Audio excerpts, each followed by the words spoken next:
And of course, it's time for us to hear from Udoka Njoku. I know a GOAT scored yesterday, the greatest of all time. And Udoka, I'm sure you are itching to tell us about this great goal scored by this great footballer called Cristiano Ronaldo. I hope it comes in somewhere in your speech this morning. Good morning. Good morning, and Ibuolachi to Oli. How are you guys doing this morning? We're doing great. Good morning. We're doing well. We're doing great. I mean, Osalgo talking about the greatest of all time. It's really sad when football fans, when something isn't going so well with a particular player, he's thrown under the bus. But when he comes up and turns up real good, he becomes the greatest of all time. A lot of people. He was never thrown under the bus. I was defended. I was going to stand to Osalge's defense. Whilst we talked about it here, O'Neil Barrow was here and she criticized Ronaldo's behavior, rightfully and understandably so. Osalge was team. You need to have seen Ronaldo's side of the story. It was insulting to him. I would never throw Ronaldo under the bus. He was team Ronaldo all through. Because I mean, he's Cristiano Ronaldo. He's not bigger than Manchester United for goodness sake. But now you know why you shouldn't bring him in the 77th minute. Well, true. Exactly. He's been called to do the job. And I mean, during your NYSC, there's this thing about under the sun and in the rain, you obey the clarion call. Even if you're called in the 94th minute and the referee was going to blow the whistle in the 95th minute, come in and play the football game. I mean, it still adds to you. Well, once again, that's why you should have brought him on earlier, because we probably would have won those games. Cristiano Ronaldo. Oh, wow. Wow.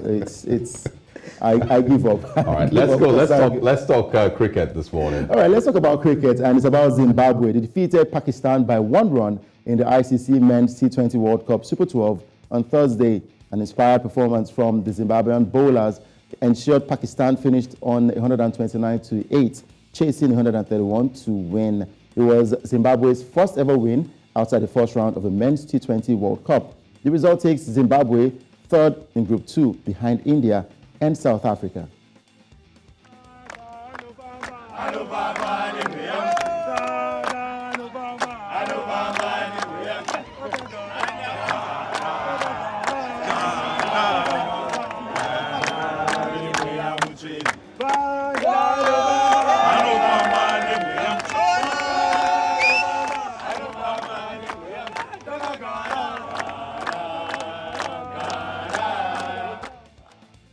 Of course, you can tell from the excitement from the Zimbabwe players and also celebrating with their coach right there for that first win in the T20 World Cup. All right, from there, let's go straight to what will happen later in November, talking about the FIFA World Cup. And a country has been threatened to be thrown out of the tournament, and it's about Tunisia, who could be forced to withdraw from Qatar World Cup over their minister's comments. Now, FIFA threatens suspension for the country's football federation after officials speaks of dissolving federal offices. Tunisia's national team could be excluded from next month's FIFA World Cup in Qatar following the comments from the country's sports minister. In a leaked letter, football's world governing body, FIFA, requested information from the Tunisian Football Federation about what it described as state authorities' attempts to interfere in the Tunisia's federation's internal affairs and its threats to dissolve the FTF's office. Now, FIFA's warning comes after a recent statement made by Tunisian Youth and Sports Minister Kamel Deguchi, who spoke of the possibility of dissolving federal offices of different disciplines, which FIFA reportedly took to mean a possible attempt to meddle in the Football Tunisia Federation. Now, FIFA has asked the FTF for clarification on its stance on the minister's comments no later than Friday. The suspension for the FTF could mean that both Tunisia's national team and football clubs will be prohibited from participating in any regional or international tournaments, including the coming World Cup in Qatar. And to the Europa League now, well, the greatest of all time as regarded by Osalge. Yes, Cristiano Ronaldo marked his return to the Manchester United fold with a career goal to seal a comfortable Europa League win over Sheriff Tiraspol at Old Trafford, making it 701 goals for Cristiano Ronaldo. And he was dropped for last week's trip to Chelsea as punishment for refusing to come on as a substitute against Tottenham Hotspur 8 days ago. And it seemed as though Ronaldo was destined not to score after being handed a starting role by manager Erik ten Hag. But with 9 minutes left, the Portuguese star got his head to a Bruno Fernandes cross, and Sheriff keeper Maxim Koval made a low save. But as the ball spilled loose, Ronaldo pounced to complete United's biggest win of the season and extended the unbeaten run to 7 matches in all competitions. Now, the win set up a Europa League group decider with Real Sociedad in Spain next week. So let's see if Ronaldo will once again lead United to that win and ensure qualification to the next stage of the Europa League, where they will get to welcome the big boys like Barcelona, Juventus, Atletico Madrid, or Ajax in the next round of the Europa League. But looking at the group standings now, for Arsenal, they did lose yesterday to PSG, but still top of Group A, and they stand a chance to qualify for the next phase if they get their final win in the last game, that's the match day 6. And Arsenal on 12 points, PSV on 10 points, and Bordeaux and Zurich have crashed out from that tournament. Now, looking at the other group now, Group B, Fenerbahce and Rennes have 11 points each, and the last game we'll get to see who would finish as the top of Group B. On straight to Group C now, looking at that one, we see Real Betis, Ludogorets. Of course, Betis has qualified for the next stage. We have Roma and Ludogorets getting to battle for second position in Group C. While in Group D, we'll get to see the guys topping Union from Germany have 13 points already through to the next stage. And of course, Union Berlin on 9 points, still struggling to finish second because Braga still have a chance to qualify as a second place in that one.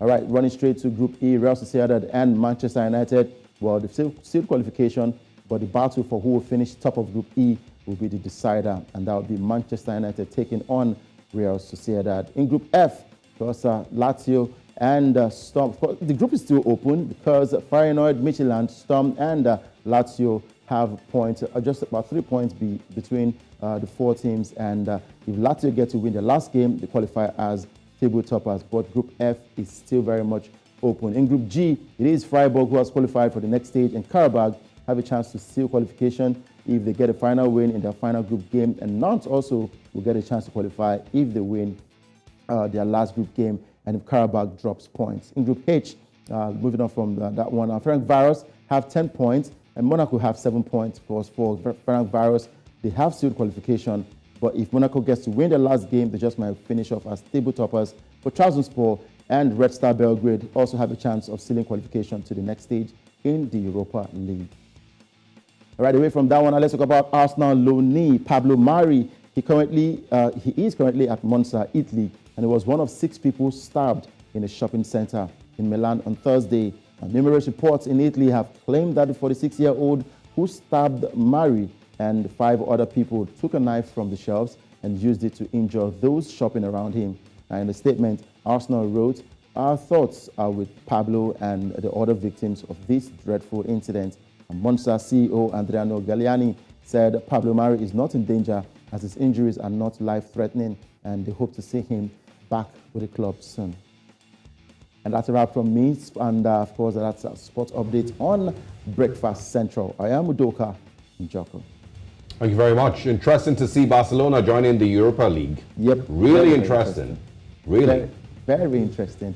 And for Lewandowski, who believed that he was going to get new challenges with Spanish giant Barcelona, he got disappointed because he couldn't get to score a goal against his former club, Bayern Munich, both home and away. So he's welcome to the Europa League, playing with the big boys in the Europa League. Yes. You're a troll.